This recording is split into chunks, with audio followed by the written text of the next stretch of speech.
여러분 안녕하세요. 자, 오늘은 아침에 제가 이제 새벽에 이제 일어나서 이제 운동 가는데요. 보통 5시 몇 분 되면 이제 한 반 정도 이제 아침밥을 먹고 이제 운동 가는 게 이제 뭐 가축들 먹여주고 이제 운동 갑니다. 근데 오늘은 작심하고 일하려고 했습니다만은 비가 내렸더라고요.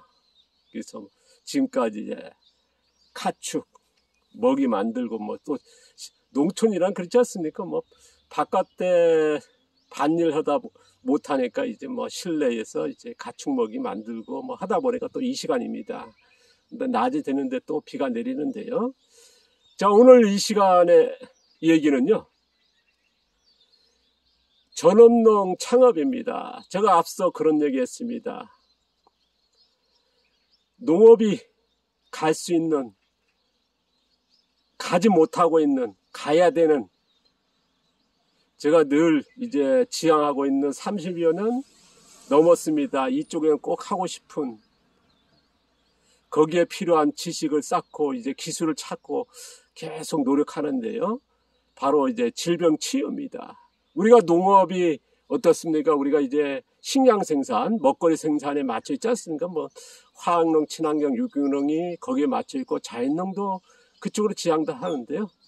저는 이제 먹거리 생산하면서 농업이 가져 있는 또 하나의 지금 현대 물질의 풍요 시대의 현대 문명의 과학, 의학도 해결지 못하는 계속 증가하는 질병, 그 다음에 예비 환우, 그 다음에 이제 건강 걱정하시는 분들이 워낙 많지 않습니까? 그 어마어마한 큰 시장이거든요. 그래서 지금 먹거리의 그 식량 시장은 너무 저가지 않습니까? 뭐 원래 뭐 딸기라든가 뭐 사과 비싸지만은 우리나라 전 세계 농산물의 가격은 굉장히 싸거든요. 특히나 우리나라의 농업이 제일 어려운 게 생산 비용은 폭등하면서 농산물 가격은 거의 그 자리죠. 그렇기 때문에 이제 제일 어려워하고 이제 귀농하시거나 특히나 자연농은 더 전업농으로 잡기 힘들다는 거, 도전하기 힘들다는 거, 또 수많은 분들이 저 도전했습니다. 실패가 제일 많다. 바로 전편에 그런 얘기 했습니다. 빌 모리슨의 12가지, 퍼머컬처, 후쿠오카 마사노부의 무이잔의 4원칙, 너무나 이상적인 농업입니다. 근데 실질적으로 이제 그쪽으로 지향들 합니다만은 뭐 흔하게 뭐 후쿠오카 마사노부의 자연농법을 따라한다. 정말 5그룹의 농업을 하는 분은 제가 이제 수많은 곳을 다녔습니다만은 일본이나 우리나라나 본 적도 없으며 지금까지 있습니다. 근데 한다고 합니다. 근데 99%가 뭐 앞서 얘기했습니다. 무경이라 가서 보면 무경이 아니고요. 99%가요. 무비료, 무투입이라 가서 보면 99%가 아니고요. 무제초다 가서 보면 99%가 아니더라. 이게 제가 이제 몇 번 소개했는데요. 지금 퍼머컬처도 마찬가지입니다. 빌 모리스 12가지는 뭐냐? 기가 막힌 농업이거든요. 의식주의의 그 생활의 지침인데 아마 지향한다 그러면 너무나 이상적인 이 시대에 필요한 아마 사람이라 그러면 한 번쯤 도전하고 싶은 내용입니다. 그러다 보니까 이제 전 세계적으로 우리나라에 뭐 퍼머컬처라 해서 엄청난 그 많은 방향을 일으키고 많이 도전하고 있거든요. 아까 얘기한 그 후쿠오카마의 자연농법을 따라하시면 마찬가지로 퍼머컬처를 제가 본 지금까지 일본이라든가 자료라든가 우리나라를 봤을 때 너무 떨어져 있는, 동떨어져 있는 저 퍼머컬처의 빌 모리스의 12가지의 그 농업을 그 내용을 보면요. 자연농의 4호그룹입니다. 후쿠오카 마사노부가 지향했던 농업은 어떻습니까? 자연농의 5그룹이거든요. 실질적으로 그렇게 가는 분이 성공했냐? 텃밭도 성공 못하고 있다. 자금농도 마찬가지고요. 전업농은 특히 그렇다는 말씀을 드렸습니다. 그래서 저는 현존 최고의 농업이라고 하는 자연농을 5그룹은 힘들지만 4, 5그룹은 5그룹도 곁들여서 4, 5그룹은 가능하다는 말씀 드렸습니다. 실질적으로 제가 20여 년 넘게 자연농의 4, 5그룹을 하는 거를 계속 공개해 왔습니다. 유튜브 하기 전에는 이제 카페와 블로그를 통해서 했고 창업교육을 하면서 공개했고 그 이론과 그러면서 창업 도움되는, 그래서 뭐 SBS 달인에 보면 달인농가, 명인농가도 이제 소개되어 있지 않습니까? 교육생들이거든요. 수많은 농가들을 이제 십몇 년 동안 창업교육했어요. 보통 교육하면 2~3시간 아마 강의들 많이 하실 겁니다. 제가 이제 2~3시간 강의는 한 1000몇 회 되죠? 특히나 창업교육 같은 거는 하루에 8시간씩 1박 2일 합니다. 그러면 거의 16시간, 20시간 되거든요. 그런 동안 1차, 2차, 3차 하면서 해왔습니다. 그게 100m도 해왔는데요. 제가 이제 자연농이라고 하는 창업을 하면서 그 중에서 달인농가, 명인농가, 성공농가들은 뭐냐 그러면 유정란이었습니다. 근데 밭농사는 제가 가르치긴 가르쳤습니다만 창업으로서는 권장하지 않았습니다. 왜? 그만큼 어렵기 때문에. 제가 이제 세상에 많은 분들에게 알려진 건 뭐냐 그러면 전업농으로, 자연농으로 해서 전업농으로서 창업 수익률 80%야. 외국에서 1년에 24개국이 다녀갈 때도 있었습니다. 수익률이 80%는 내가 얘기한 게 아니라 농림부에서 얘기할 정도였습니다. 호박 반 썩은 것도 팔아먹는다고 농림부에 그 당시죠? 사무관이 전국에 다니면서 그 얘기를 해놨더라고요. 실제적으로 그랬거든요. 정부에서 권장한, 지금 보면 체험교육농장 하기 전에 이미 시작했었고요. 제가 이제 퍼머컬처라고 하는 몰랐습니다만은 지금의 쿠바식 틀밭 같은 그냥 쿠바식 틀밭은 아닙니다. 쿠바식 틀밭은 그 당시에 뭐 알려지지 않았고요. 틀밭이라는 개념이 없었어. 화단 정도? 근데 이제 제가 전업농 농장에 틀밭을 만들고 이런 체험교육 농장을 해왔습니다. 제가 이제 그렇게 할 수밖에 없었던 거는 뭐냐 그러면 그 당시요. 제가 이제 35년 더 됐죠. 제가 이제 화학농을 했었습니다. 화학농으로 농사를 지었을 때 그때는 뭐냐 식량 생산, 먹거리 생산이었어요. 그때는 이제 다 저가거든요. 근데 양배추를 재배했더니 똥값이는 거야. 안 팔리는 겁니다. 생산퍼는. 그 다음에 같이 재배한 게 이제 송아지, 큰 송아지 사가지고 큰 소가 되고 송아지를 낳는데 데려왔습니다. 그때는 20대 초반이었습니다. 충격받았죠. 선배들 그러더라고요. 이러니까 농사 안 짓는 것이다. 그리고 그걸 하기 위해서 가락시장에 갔고 2년 반 동안 수많은 상인들 만나면서 보니까 우리나라의 유통구조에서는요. 농민이 돈 벌긴 힘들더라고요. 그 당시에는 경매가 다 가락시장에 이루어지는 게 아니라 이제 농민들이 상인한테 보냅니다. 그래서 잘 팔릴 때가 있습니다. 안 팔릴 때가 있거든요. 정산한 거 보고 충격을 받았습니다. 거의 원가, 경비도 안 나오는 전대 상인들은 돈 벌더라고요. 그런 거를 보면서 야 새로운 농업해. 그래서 찾아낸 게 몇 년 걸쳐서 가락시장 2년 반 전국이 다니면서 찾아낸 게 새로운 농업이에요. 바로 자연농이었고 그 자연농에서 뭔가 이미지 정확하게 보여주게. 그래서 틀밭을 했었습니다. 그러다 만들자 말자 이제 성공한 뭐 완전히 농장은 만들지 않았습니다. 집도 안 짓고요. 그냥 뭐 밭만 만드니까 사람들이 찾아오게 했습니다. 그게 오신 분들 그러더라고. 틀밭이라고 하는 그땐 용어도 없었습니다. 아마 우리나라에 이렇게 만드는 최초다. 어쨌든 수익률 80% 왔습니다만은 지금 창업을 한다 그러면 제가 이제 누구한테 조언을 한다 그러면 정말 앞이 캄캄합니다. 바로 앞서 제가 이제 10년 동안 전업농 창업을 교육했지 않습니까? 그것도 하루에 아까도 말씀드렸지만 8시간씩 이틀을 합니다. 그거를 1차, 2차, 3차 하면서 수많은 성공을 양계는 됐었습니다. 그러나 문제는 뭐냐면요. 이런 최소 아니면 과수로는 되게 어렵다. 저도 이제 지금도 자신이 없습니다.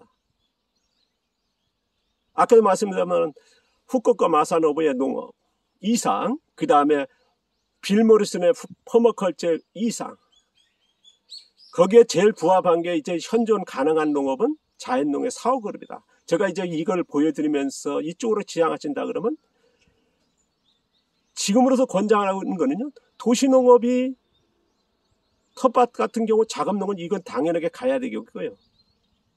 전업농으로 간다 그러면 이런 채소라든가 이쪽으로 간다 그러면요, 자연농이라고 하는 정말 아름다운 퍼머컬처 같이 아름답고 거기에 맞는 12가지의 그런 이상의 그려내는 농장을 만들었으면 좋겠다. 아빠도 전 시간에 얘기했고 아까 얘기했던 질병 치유에 그쪽으로 시장으로 가냈으면 좋겠다. 그냥 식량 생산으로는 가격이 이윤이 너무 낮다. 그렇다면 아까도 말씀드렸습니다만 양계는 가능했고 성공했습니다. 실질적으로 수많은 농가 키웠다는 말씀드려서 명인 농가, 다른 농가 키워냈습니다. 그분들 닭 한 번 안 키워본 분한테 병아리서부터 해가지고 사료까지 해서 성공시켰습니다. 그런데 채소 농가는 지금도 안 나왔습니다. 그러나 제가 이제 이쪽으로 갔으면 좋겠다는 게 바로 뭐냐, 질병 치유에 수많은, 아까도 했습니다만 환우를 대상한, 예비 환우를 대상한, 그 가족을 대상으로, 건강을 생각하시는 분들 대상으로 한, 제가 이제 계속 소개합니다만 질병치유 휴양농장 아니면 질병치유 체류형 농장을 했었으면 좋겠다. 그렇다면은 이런 채소로서 자연농의 충분한 규모로서 가능하다 하는 게 저희 생각입니다. 지금 보시면 이제 농촌 민박이라든가 펜션이 있지 않습니까? 거기에 자연농을 집어넣는 겁니다. 빌 모리스 얘기한, 후쿠오카 마사노부가 얘기한 제일 자연적인, 제일 생태적인, 제일 환경적인, 제일 지속 가능한 짝퉁이 아니고요. 흉내내는 게 아니고요. 종이 가방도 있고 1,000원짜리 가방도 있고 10,000원짜리 가방도 있고 10만짜리 가방 있고 100만짜리 가방도 있고 1,000만짜리 가방도 있지 않습니까? 1억짜리 가방도 있고요. 진짜는 뭐겠습니까? 다 같은 가방이겠습니다만은 우리가 생각하는 레벨에 다르거든요. 계란도 마찬가지입니다. 지금도 200원짜리 있고 300원짜리, 500원짜리 있고 1,000원짜리도 있습니다. 그 레벨가 다르거든요. 우리가 진짜 그런 생태적이고 자연적인 그런 걸 하면서 질병 치유에 제일 합당한 거고요. 그래서 지금 어쨌든 농촌에서 민박과 펜션 같은 게 있습니다. 거기에 질병 치유에 맞는 그걸로 하면 가능하거든요. 그냥 펜션이 아닌, 그냥 민박이 아닌 질병 치유의 환경, 주거시설, 농장, 이게 제일 이상적이라고 봅니다. 또 하나 이제 제가 이제 지금까지 권한은 안 했습니다만 제가 창업했을 때, 체험 교육 농장 했을 때 제가 했던 게 뭐냐면 치유 음식입니다.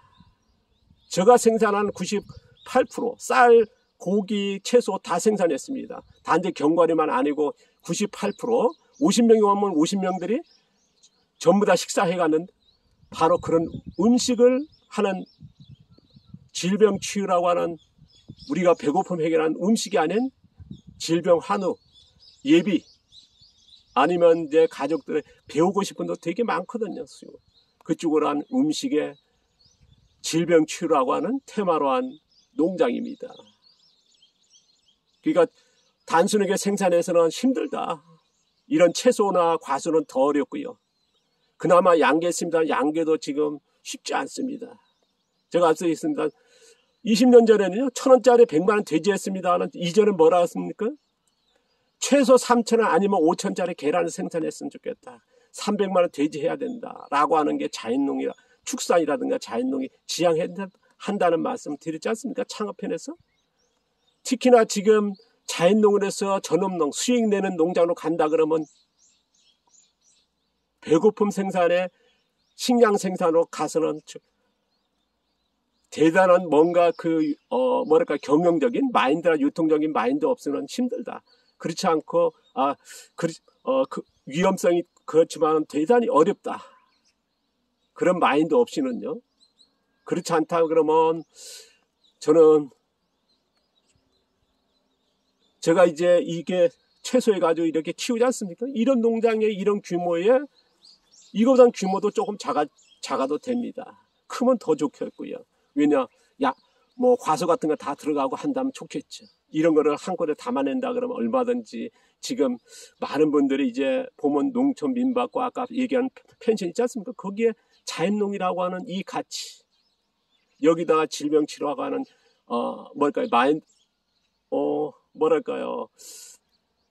가능한 누구나 인정하는 그런 농장을 만든다 그러면 아마 질병 치료라고 하는 음식 농장, 아니면 질병 치료라고 하는 휴양 농장, 아니면은 제일 거커리티적인, 어떤 분이 그러더라고, 비현실적이다. 전 제일 현실적이 높은 게 체력 농장이라고. 그건 아무나 할 수 없는 거거든요.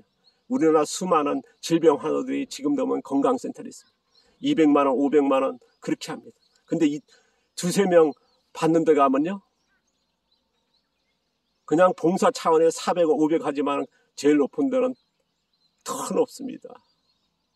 근데 늘 아쉬워했던 게 뭐냐, 이런 농업이 가야 되는 게 뭐겠습니까? 바로 제일 질병 치유에 퍼펙트한 환경이거든요. 그 다음 먹거리 아닙니까? 음식이 되는 거거든요. 이게 빠지고 무슨 음식이다, 뭐 질병 치료 음식이다, 아니면 치유 음식이다, 뭐 양념만 바꾼다 해서 되는 게 아니거든요.